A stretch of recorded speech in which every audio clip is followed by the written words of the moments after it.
Warnke. I'm the coordinator for the PTO here at Goshen Local Schools. And I'd like to welcome everybody here. Thank you for coming. Thank you to the administrators who are here to talk about the wonderful initiatives that we have in our district. If you haven't yet joined the PTO, we do have some membership forms over here. We would love to have you join us. It's not required that you help us, but we'll never turn you away. You know me, Deborah. I'll take anybody. So, but thank you for being here and joining us to hear all about the great things that are going on at our schools. And I'd like to introduce Daryl Edwards, who is our superintendent. Good evening, everyone. So, thank you for coming out tonight. And for those of you that watch the video, well, thank you for watching our video and learning about the great things in our school district. So I do want to start things off a little bit tonight and just introduce the people standing over here by my side. They're going to be speaking later on. That way they don't have to introduce themselves. Teresa Scheerzinger, Curriculum Director. Megan Ginther, Literacy Specialist. Mark Edwards, Director of College and Career Readiness. Brian Bailey, Assistant Superintendent. Tom Turner, Director of Student Services. And Meg, our wonderful facility dog, Mark Slagle, Tech Director. We also have 3 members of our Board of Education here tonight. The other 2 could not make it. Mr. Benty and Mrs. Casey are not here tonight. We have Mr. Grays here, Mr. Herrera, and Mrs. Grays here.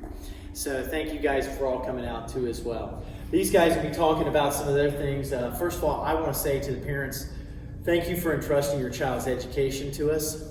There's a lot of great things going on, and we get so distracted with everything that's happening in the world that sometimes we don't talk about the things that are happening inside the district. I want to share that with you tonight. You know, one of the things that we are most proud of is the fact that in every survey we put out, one theme comes across always, which is that what is the thing you like best about Goshen Local Schools? And people will talk about high academics and they'll talk about, oh, I like the clubs or the sports, whatever. What they really talk about is the feeling of community and the feeling of family. And so I too, that's my favorite thing. We won't talk about that tonight.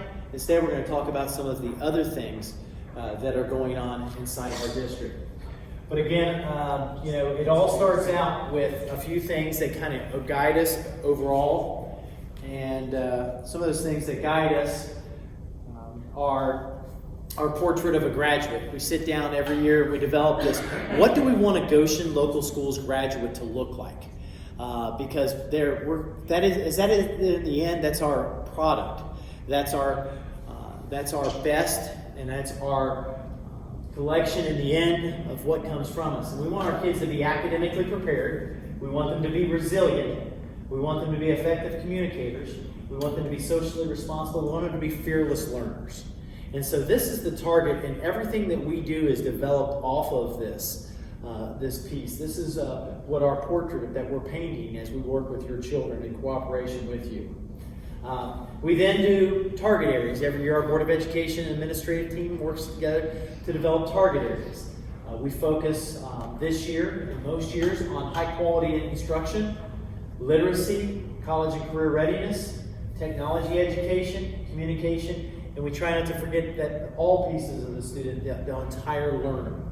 So tonight, the people that I bring up behind me are going to talk about each one of these pieces and how their work is reflected inside of that. So, without any further ado, I'm going to bring up, I should mention this too. This was in the Enquirer, or the Channel 12 today. And we are proud of the academics in our school district. And they listed 25, I couldn't fit it in my screenshot, the 25 top districts in Northern Kentucky, Southeast Indiana, and Southwest Ohio. And this was on the Channel 12 article based on a compilation, a study done by a group. And Goshen Local School District is in those top 25 districts. So we're very proud of the education that your kids are getting. But we're also proud of the fact that you trust us to take care of your kids and to develop them as entire human beings and get them ready for college. So without any further ado, I will introduce Mrs. Scheerzinger, who's going to talk about high quality instruction and some of the things that are going on in the curriculum world. Mrs. Scheerzinger. Thank you. As you saw from our target areas, high quality instruction is one of our most important targets for students in our school district, and there's so many things I could talk about with high quality instruction and academics, but I had to narrow myself down for a little bit of discussion. So underneath our target areas, we have some goals, and we talk about refining interventions. We have intervention that happens, and we also have the opportunity for students to grow. And some of the interventions that we have are an ELA title services, K through 5, and Mrs. Ginther's going to touch on that, so I don't want to take all of her talking points. We also have math intervention that occurs some at Mark Hook, and then we have a full-time math intervention person at Spalding, and then the middle school and high school has math tutors. We are concerned about, as Mr. Edwards said, the whole child. Academically, we want to make sure that everyone's growing. So our students who are on the high end also have enrichment opportunities throughout their school day. So we also have some exciting new academic series this school year. We have a new math textbook that we've adopted for this year. It's called Reveal Math. It deals a lot with the math workshop model, where we're getting students to talk through math problems. Teachers model how you talk math each day.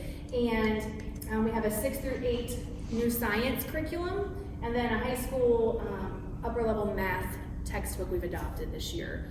Our textbook adoption policy is a board adopted policy where we spend at least a good year looking at the materials available. I'll use the K through 5 math series as an example. We worked with our Hamilton County math consultant and our math teachers, and we looked at 10 different math series to start. We did the research on what was recommended, which series really is the most challenging, that will offer our teachers the most resources, that is a series that people would recommend. And then we spend about a year digging into those series, and then we finally narrow it down and choose a new one, and we train our teachers. Our teachers attended training in June this summer so they were ready for the school year. They're pretty dedicated. They wanted to make sure that they had the materials to go home with this summer, so they could really look at those materials and be prepared for school to start in August. You probably know this, but every day our teachers start their day with some kind of before school meeting. In the middle school, it always feels so early. We start at 6:50 having those academic conversations. And I don't know why that 6:50 feels a whole lot different than the 7 o'clock at the high school, but those 10 minutes make a big difference. We sit down and we look at student data. We talk about our assessments, what's worked, what do we need to work on, what are our students missing. We talk about a lot of professional development with teachers. So it's a really important time every day for us to sit down and talk academics with teachers. And I think that has been part of our success, is that teamwork that our teachers have in academics. I feel like I'd be remiss without talking about, we've been in a pandemic. I know everyone knows that. We missed a few months. A few years ago in March, we did some online learning, we did some interaction with students, and then last year, students, some were online, some were here, so we have some catching up to do, as does everyone in the world. I'll say thanks to the pandemic. So we spent a lot of time with the Board of Education in March, looking at what do we need to add to make sure we are catching students up and keep our students growing and moving. And so we've added a lot of positions throughout the school year, throughout the buildings for this school year. So here's at Mark Hook, we maintain staff to keep class sizes small. And I would talk about the title change, but I know Ms. Ginther's going to hit that too, so I don't want to take that either. So I'll let her talk about that later. At Spalding, we also maintained our staff to keep our class sizes low. We also added a full-time certified math teacher who's doing math intervention at Spalding. Every day, pulling kids out, working on really refined skills that they may need to become prepared for whatever we're going to be teaching in the next unit. Middle school, we maintain the same staff to keep class sizes low. We reinstated a math tutor. We added a part-time ELA teacher and a part-time math teacher, also to help those class sizes become low, but then also for that academic remediation that may need to occur. I should say GHS. We maintain the same staff. We reinstated a math tutor. We also have one part-time ELA teacher, a part-time math teacher. we reinstated the Ascend Academy director. So if you heard about the Ascend Academy a few years ago, it was a new program we started there. We reinstated the director, Miss Marilyn Meyer, is the director this year, working with some of our at-risk students and getting them ready for graduation. And we added a science teacher. District positions that have been added this year, we have added a foreign language, which is sign language.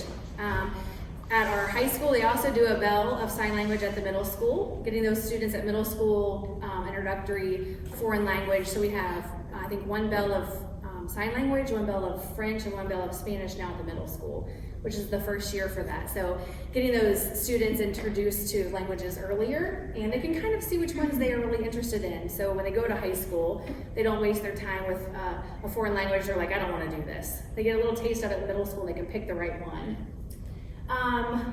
We also added some mental health supports, which Mr. Turner's going to talk about. We had our first academic summer school this past summer for the first time in a really long time. We'll have it the next 2 summers to hopefully catch up some students who are academically behind. And we saw some great success from that for this first summer.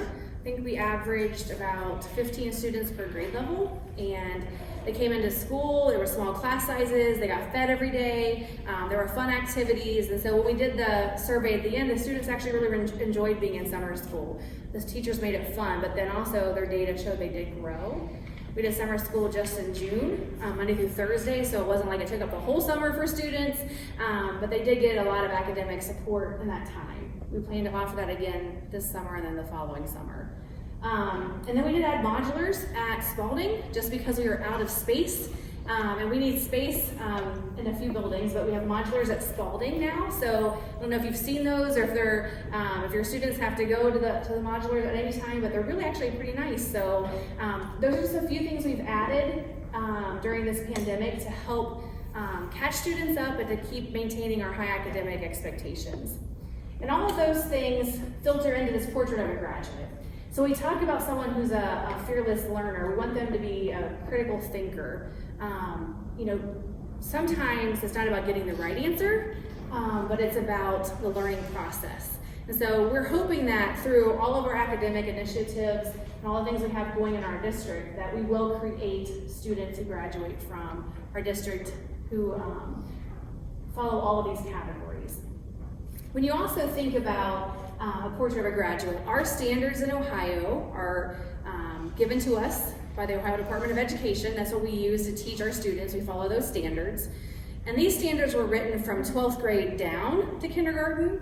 In the past, it's always been kindergarten up, but this time they figured, here's what we want our kids to know when we graduate, and let's figure out underneath each of those, what should they be building on. So it's from the top of graduation down, which I think is a little different perspective when you think about the end product. And that's, as Mr. Edwards said before, this is what we want our end product, our students, to be able to do. Be academically prepared, fearless learners, socially responsible, effective communicators, and resilient individuals. And so I'm going to turn it over now to Ms. Ginther, and she's going to talk to you about the things I was trying to hint at before, early literacy. All right, so I'm Megan Ginther. I oversee K-5 literacy. So I work out of Mark Cook and Spalding. I split my time each week between both of those buildings. I wanted to talk with you a little bit about just the elementary early literacy, where we get our kids reading and prepared for what they're going to face in the middle school and high school and beyond. So this year we're providing targeted reading intervention based on MAP and Acadience data in grades K through 5. MAP is a comprehension data tool. Acadience is like fluency, phonemic awareness, and phonics. So we combine both of those to develop our reading intervention and enrichment programs around those. Teresa hinted at this earlier. We did hire 2 new title teachers, one at Mark Cook and one at Spalding this year, which is very exciting. They're conducting all kinds of various reading screeners to ensure that the interventions specifically target student needs. It's not just a blanket intervention for everybody. Every child is receiving specifically what they need during that intervention time. Those teachers also play an integral role in MTSS, which is our multi-tiered system of support, and that's where we determine what intervention and or enrichment each child needs. Our K through 2 teachers, ELA teachers, not math, ELA teachers, are participating in a long-term 3-year program, professional development called LETTERS. LETTERS stands for Language Essentials for Teachers of Reading and Spelling. It uses neuroscience and reading research to inform teachers of the best practices to teach young kids how to read. There's actually a correct way to do it based on how the brain learns and all of the reading research that's been compiled over several years. It's really exciting. It's kind of like cutting edge stuff. Not a lot of districts have done it yet, so our teachers are super excited that they're receiving this training. In 2nd grade, they're doing quarterly writing assessments where they're mirroring what the 3rd grade state test looks like. If you're not familiar with the 3rd grade state test, that's our first state test. K through 2 doesn't have them. But 3rd graders take it in the fall and in the spring. Everybody else, every other grade just takes it in the spring. So in order to get our 2nd graders ready for the next year when they have to take that fall test, our 2nd grade teachers are assessing writing quarterly, and they're using a modified state rubric in order to see where they need to grow their kids to get them there. We are welcoming back Project MORE this year. This is a picture of a mentor and a student from Project MORE. MORE stands for Mentoring in Ohio for Reading Excellence. We were not able to have Project MORE last year. We're very excited to start it in October this year. It encompasses community volunteers, collaborative work with the high school, the middle school, and Live Oaks. We have volunteers come in from all of those places to help mentor our youngest K through 2 learners in reading. I'm gonna put a plug in here. We do need one more community volunteer Wednesday mornings. If anyone is interested, please call the board office and we will get in contact with them.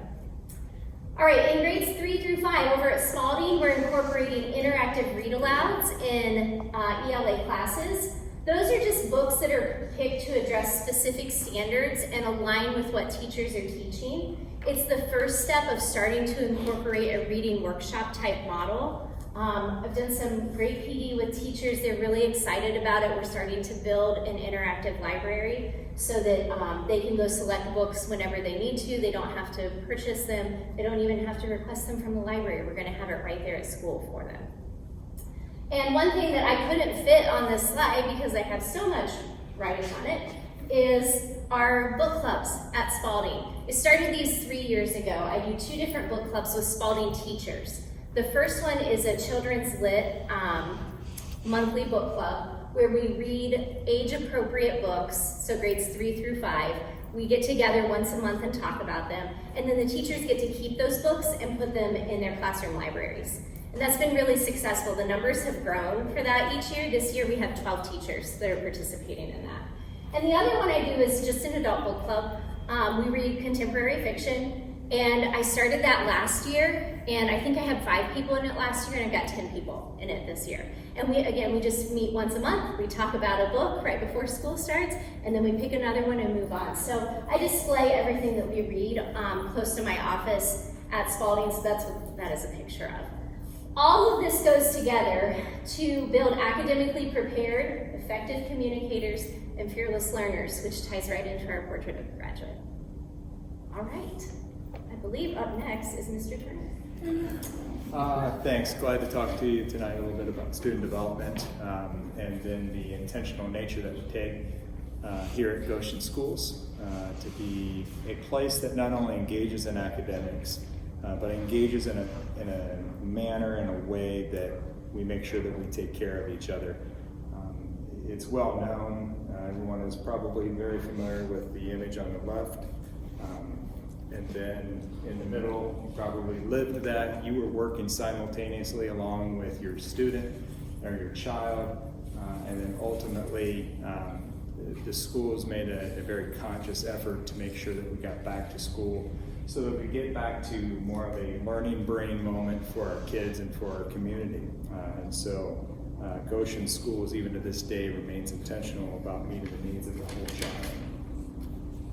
child. One of the biggest things we've made sure we've done is, first of all, we make sure that our teachers We make sure that our administrators and we make sure that our counselors are trained in the practices to help meet the needs of the kids that they see would happen in a school-based moment.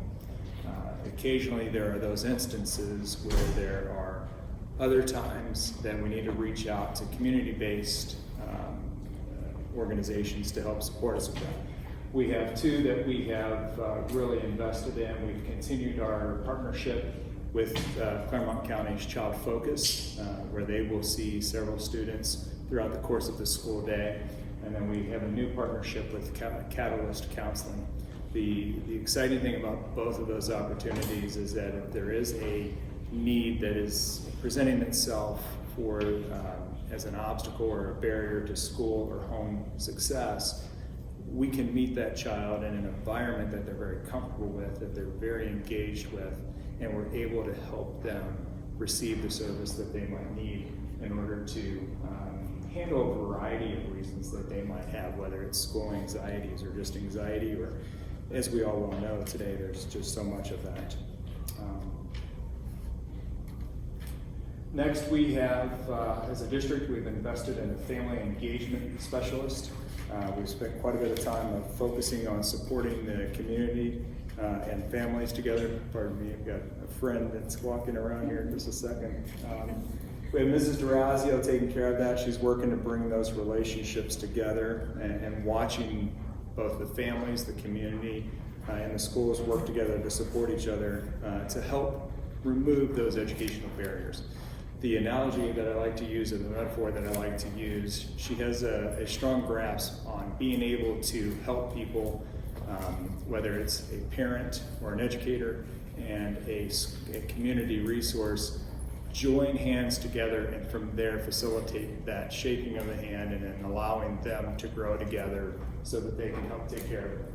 When they do that, our teachers, when we work well together, everyone benefits in that capacity. And it really does lead for positive outcomes for all of our students. And last but not least, part of our focus for this year, what an adorable picture, what an adorable dog. She's unconditional, she's unwavering, and it's unbelievable. You simply can't imagine whether you're a dog lover or not, there's just something about a four-legged creature that walks into an environment. And I see it on your faces right now, and I saw it in my face or felt it this afternoon when she came over to visit. It just brings such an unconditional and unwavering love. She's grown in her role. She's grown our staff and students in ways that we hoped for, but we never really knew that it would happen. But mostly she's grown in the hearts of all of those that she works with. We're thrilled to have her. I guess what I'd say is our focus on mental wellness helps us to answer the call for our students. Meg, come here. Come here, Meg.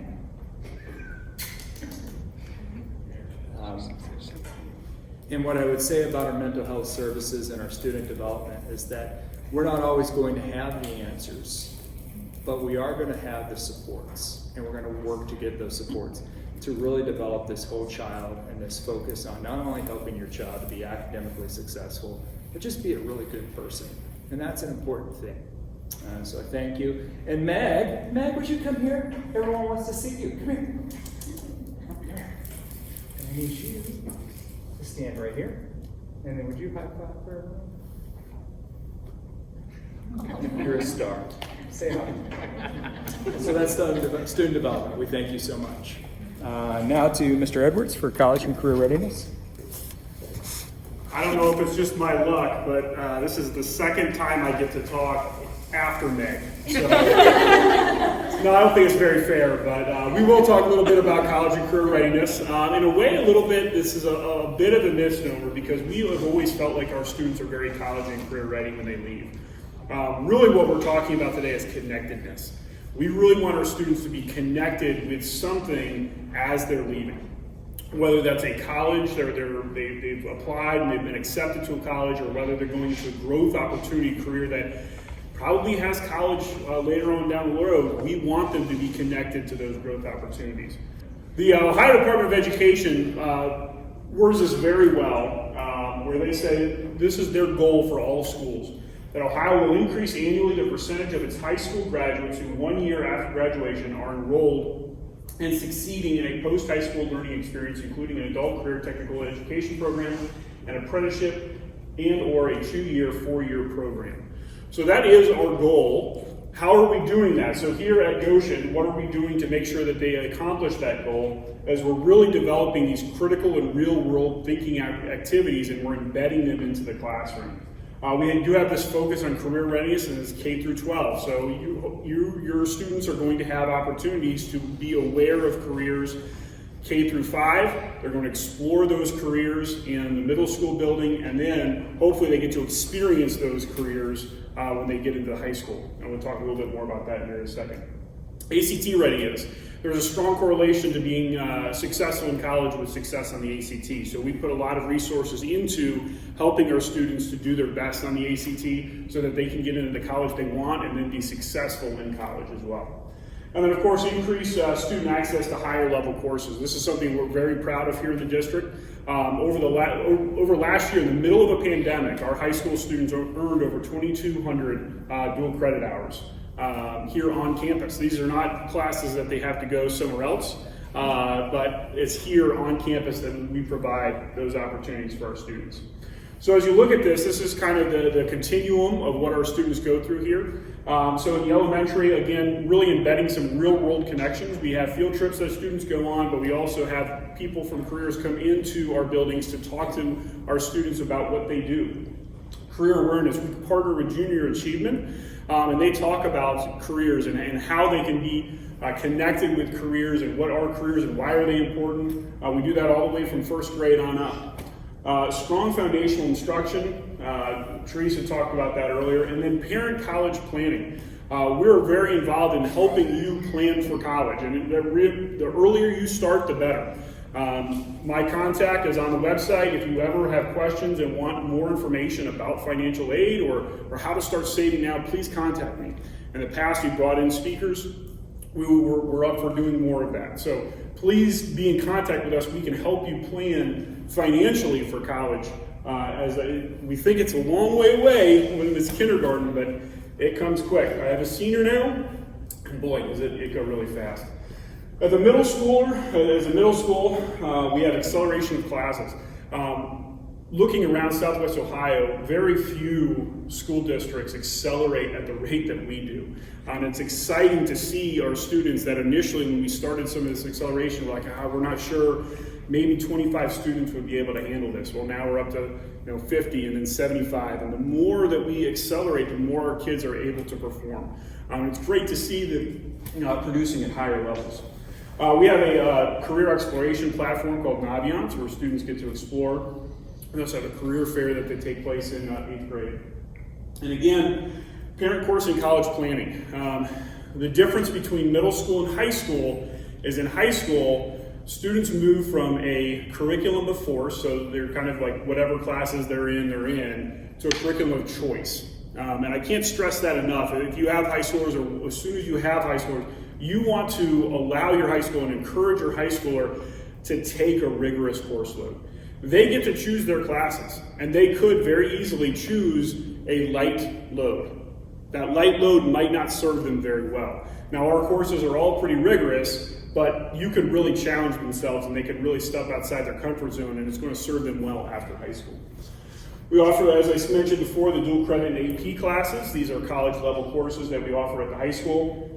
We've started to offer industry credentials, such things as a Microsoft Office specialist. We have students that are graduating and they are already Microsoft credentialed, CompTIA A+. It's an IT credential that students can earn here on campus. Again, ACT preparation, college application help. We know how difficult some of these processes are. FAFSA completion, college essay help. And the one that we want every single student, this is kind of the ambitious goal, but we would like every single high schooler to engage in some work experience while they're at the high school. To get out of the high school, and it's an internship, it's a job shadow, possibly it's an apprenticeship. We have 3 full-time apprentices, 2 in welding, 1 in HVAC. That's right now they're working through. So these are students that are going into a growth opportunity career. And when I'm talking about apprenticeship, that's actually a 4-year program that they do after high school. So it's a trade, but it's more of a college level trade that they're getting into. But then we also have internships at like a Federal Reserve. We have a Federal Reserve internship that's coming up, and they have opportunities in IT and engineering and things like that.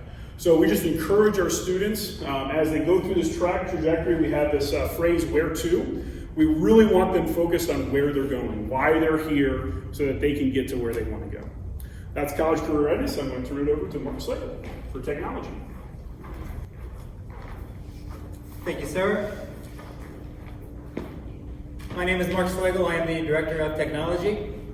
You'll notice my subtitle says, "Be careful what you wish for," which is the story of my summer. Last year, as winter turned to spring, Mr. Edwards called a district administrator team meeting, and he said, "I want you to make a list, make it a wish list. I want you to write down everything that you think that we need technology-wise to be as good as we can be as a district in the classroom. What do our kids need? What do our teachers need? What do our families and community need? Come back to me with that list." And I said, okay. I mean, nobody ever gets a whole wish list, right? I'll get some things, it'll be fine. So I made the list, and when all of the planning and prioritizing and budget making was over, he came back and he said, yes. And I said, okay. And then my summer was just incredibly busy, more busy than I've ever been getting ready for this school year. But in each case, we were able to say, what do we think we need for our students and our families? We need better laptops. So we did it. We got brand new laptops in the hands of every Mark Cook kid, in the hands of every Spalding kid, in the hands of every middle school kid. We then updated our entire fleet of MacBooks for our high school kids to the latest operating system, all the software that they need, and we had those things ready to go on the first day of school, which is a massive summertime undertaking. You touch every one, you configure every one, you get those things assigned to students and out the door. A ton of work, and miraculously, we got it done. What do our families need? Well, we know we're handing out expensive computers. So we partnered with a company called Secured Technologies to offer a plan where you pay $30 one time, and no matter how many times you break your computer in a school year, it'll get repaired, no charge to the family. Really powerful. We had pretty good uptake on that. We also know that we have areas where either due to a family situation or due to just where they live, you can't get high-speed internet access. It's not possible. If we're going to send really good computers home with students, they have to be able to get on the internet. So we got enough hotspots to send one home with every kid who needs one here. And any student who does not have access to the internet can come to school and request that. We'll send you home with a hotspot that the district funds, and you guys can then get access to the internet at home. We then said, what do our teachers and our staff members need? This was a really, really great one. It had been a long time since we updated the audio-visual equipment that was in the classroom. So you have really great teachers making really good content and then struggling in some cases to deliver that content because they have a rusty old projector in their ceiling that's blowing a fan and it's wavering on the screen. You guys have all seen that. What are we going to do about it? We bought one of these for every classroom. There's a 65-inch flat panel that's on a stand so the teacher can put it wherever it needs to be for that situation. They're all completely wireless. We bought a new document camera.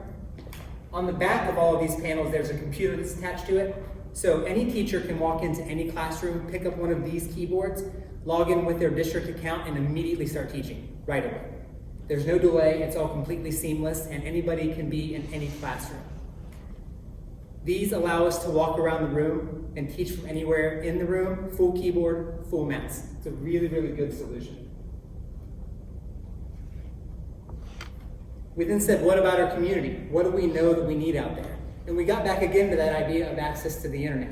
So what we did was, we made sure that there are areas on our campus where 24/7, any community member who needs to get on the internet can come up here and free get high-speed Wi-Fi. So if you look at that map over there on the left, that's basically anywhere your car can park. And if your car can park there, here at school, you take out your phone, your laptop, whatever it is, you look for Goshen Outdoor Wireless Network. It's going to pop you up a screen that says, do you promise to behave on the internet? And you say, yes, you do. And then you are there and you can do anything that you need to do. I'm sure you guys know a lot of serious business in your day-to-day life does happen online, and not having access to that is a major issue. And so we're going to, after this, begin to communicate out to our community at large that that's available, but you guys are more than welcome to try it as you move through campus.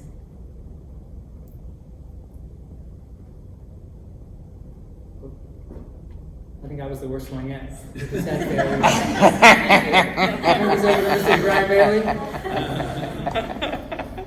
So I was kind of on the agenda to wrap up tonight and just wanted to take a minute to talk about everything they just talked about. It's kind of like a great game plan. That's an incredible game plan that these guys have put together, we've put together at central office. But it doesn't happen in isolation. The high quality instruction, the early literacy, the college career readiness, the technology, student development, the communication piece, doesn't happen without our staff and without our schools being absolutely incredible. We did top workplace, and I say this, it's not an accolade for our staff, it's not an accolade for our school district. It's really about what comes to the heart of Goshen Local Schools, and it's the engagement of our community, it's the engagement of our staff. When this was taken over the summer, we do a survey each year that kind of gets that top workplace accolade, but 30% of U.S. teachers were engaged in their work, matching the national average for all workers. That wasn't Goshen, that's national. For us to get that top workplace award, we had to score well over that. And our score, was up in the 70-80% engagement from our staff when you're looking at a national average of 30, which tells you, there's little pieces there that, yes, we need to work on. But to get this top workplace 4 years in a row is absolutely to the piece of our staff. They're one of a kind. They do a little bit of everything inside of all those pieces that we talked about. But the biggest thing is I think all of them come in, and I stole this quote. You look at this today, there's someone wondering whether they matter, whether their work matters, whether they can do this. Be the reason somebody believes today. I think that's what our Goshen staff does. They're the reason somebody believes today. You look at our graduates, you look at what they're doing college and career readiness wise. So as I sat and watched all these guys present and think about, from a district level, that great plan, none of this happens without engaged, dependable people that build relationships with kids, that inspire them, model kindness, make memories, and just flat out love the kids here at Goshen. And you see that every day with our staff throughout a pandemic, throughout whatever it is. This is what makes all of that go. If we don't have staff doing those pieces of it, it just doesn't happen. So that's how I was going to wrap this up tonight. I wanted to say thank you to our teachers, our parents, PTO, the Goshen community, because we are in this together. And if we're not, this doesn't happen, this doesn't happen. All the beginning slides of being a top 25 school district in the tri-state area doesn't happen. So really do appreciate everybody coming out tonight. I know that Mr. Edwards wanted to take some questions, and as he said at the beginning of this, we are videoing it and we'll put it out. But if there's any questions or comments that you have for any of these guys or anybody else, happy to do that now. So I appreciate that. So the question was, work experiences, how does that work with their classroom, the classes that they might be having? So we have several different types of experiences. So if we're talking about like a one-day job shadow, that's just easy. It's kind of like a college visit or a field trip that they'll go off to. Some of our internships and work experiences are after school. So students will, as soon as they leave after school, they'll go and spend a couple hours at a place of employment to go through that. For our long-term job experiences that are in the day, we become very creative with their schedule. Sometimes it's you're going to work. For our full-time apprentices, for example, they may work Monday through Thursday. They work 4 10s, and then on Friday they come in and they're working with our Ascend Academy to get their instruction through the Ascend Academy. So they're actually taking classes at night, and then they'll come in to make sure they're on track during the day on Friday. So the main idea there is flexibility and adaptability. One thing about, we talk about the pandemic and the side effects of that, there are some good consequences of that. It's caused us to be very agile and very flexible with the way that we can do things. And we have a lot more capacity to be able to be flexible and allow students to have that opportunity to do some of those work experiences. Good question.